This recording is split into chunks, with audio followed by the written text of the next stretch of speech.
विश्वभूषण परमपूज्य बोधिसत्व विश्वरत्न डॉक्टर बाबासाहेब आंबेडकर यांच्या पवित्र चैत्यभूमीवर आज आपण आलेलो आहोत.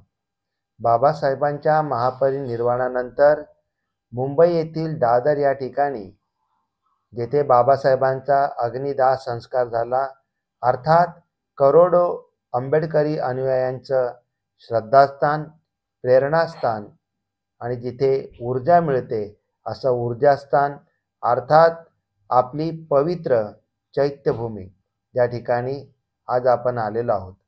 चला तर मग आतमध्ये जाऊन आपण चैत्यभूमीचं दर्शन घेऊया.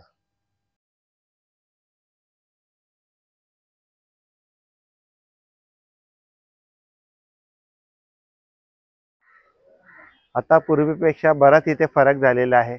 आपण पाहतोय की माझ्या मागे आता वेगवेगळ्या बाबासाहेबांच्या जीवनातील भित्तिचित्र इथे लावण्यात आलेले आहेत.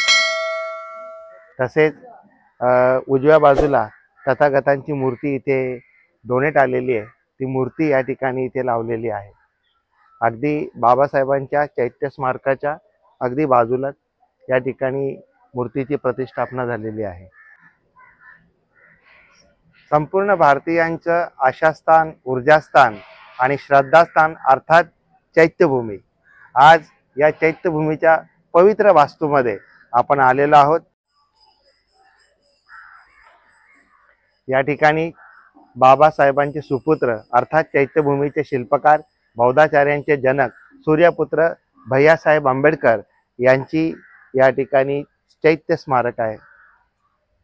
अगदी चैत्यभूमीला लागूनच, अगदी त्याच्या बाजूलाच, अर्थात भैयासाहेब उर्फ यशवंतरावजी आंबेडकर, ज्यांचा जन्म 12 डिसेंबर अर्थात 12/12/1912 आणि भैयासाहेबांचं जे निधन आहे ते 17 सप्टेंबर 1977ला झालेलं आहे. ज्यावेळेस 4 डिसेंबर पासून आपल्या ड्युटी इथे लागत असते, कारण लाखोचा जनसमुदाय जेव्हा बाबासाहेबांना अभिवादन करण्यासाठी येत असतो 4 डिसेंबर पासून साधारणतः 8 ते 9 डिसेंबर, तर आपणाला कल्पना असेल जे लोक रांगेमध्ये असतात, तर रांगेमधनं येणारी जी लोक आहेत त्यांना ह्या बाजूनच इकडनं एंट्री दिली जाते. हे दाखवण्याचं कारण असं, ही स्मशानभूमी आहे. बघा आत्ता पण मी आलोय तर इथे चिता जळत आहे. आता माझा मुद्दा हा आहे की बाबासाहेबांचं इतकं पवित्र ह्या ठिकाणी चैत्यभूमी आहे.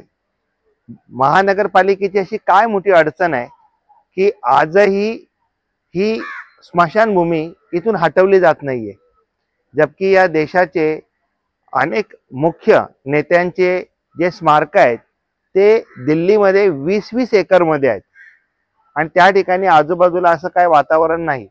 परंतु ह्याच ठिकाणी आज लाखोंचा या ठिकाणी आशास्थान आहे, श्रद्धास्थान आहे, ऊर्जा केंद्र, चैत्यभूमी.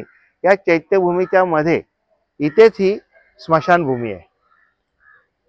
तर माझा प्रश्न असा आहे की स्मशानभूमी इथे काय करते?